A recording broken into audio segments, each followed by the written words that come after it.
Hello everyone. हमारा question है what is the basic difference in approach between the Mendeleev's periodic law and the modern periodic law. बोल रहा है Mendeleev periodic law और modern periodic law में basic difference क्या है।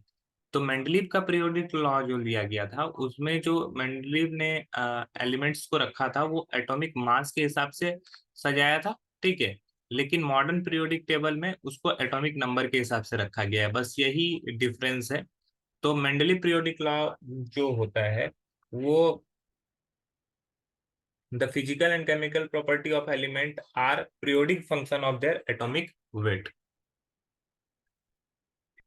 तो लिख सकते हैं the physical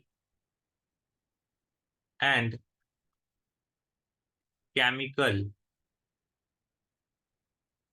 properties the physical and chemical properties of elements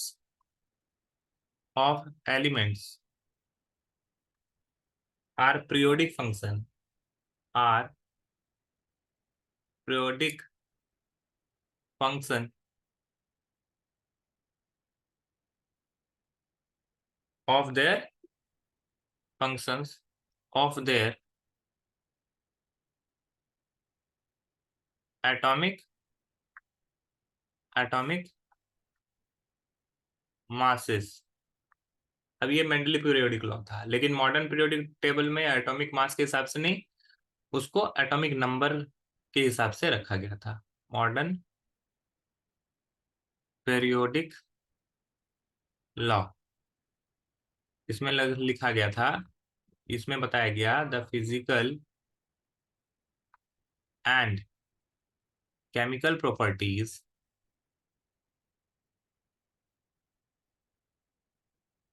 the physical and chemical properties of elements are periodic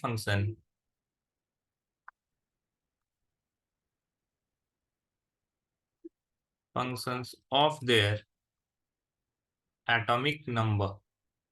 यही मेन डिफरेंस है, एक एटॉमिक मास के हिसाब से था और एक एटॉमिक नंबर के हिसाब से, बस और कोई डिफरेंस नहीं था। ठीक है। एटॉमिक नंबर के हिसाब से रखा जब गया तो वहां पे आइसोटोप्स वगैरह के लिए दिक्कत नहीं हुआ रखने में, लेकिन मेंडलीव के पीरियोडिक टेबल में आइसोटोप को रखने में काफी ज्यादा दिक्कतें हो गई। जैसे हाइड्रोजन के आइसोटोप होता है ड्यूटेरियम ट्राइटियम। तो हाइड्रोजन का एटॉमिक मास जनरली 1 है, ड्यूटेरियम का एटॉमिक मास 2 है और ट्राइटियम का एटॉमिक मास 3 है। तो वहां पर हाइड्रोजन और हाइड्रोजन के आइसोटोप के लिए 3 प्लेस बनाना होता है अगर एटॉमिक मास के हिसाब से अरेंज करते हैं। लेकिन अगर एटॉमिक नंबर के हिसाब से अरेंज किया गया है तो हाइड्रोजन का एटॉमिक नंबर भी 1 होता है, ड्यूटेरियम का भी 1 होता है और ट्राइटियम का भी 1 होता है, तो तीनों एक ही प्लेस पर रहेगा। तो इस तरह से कई सारे प्रॉब्लम्स जो थे मेंडल पीरियोडिक टेबल में वो सॉल्व किए गए मॉडर्न पीरियोडिक टेबल में।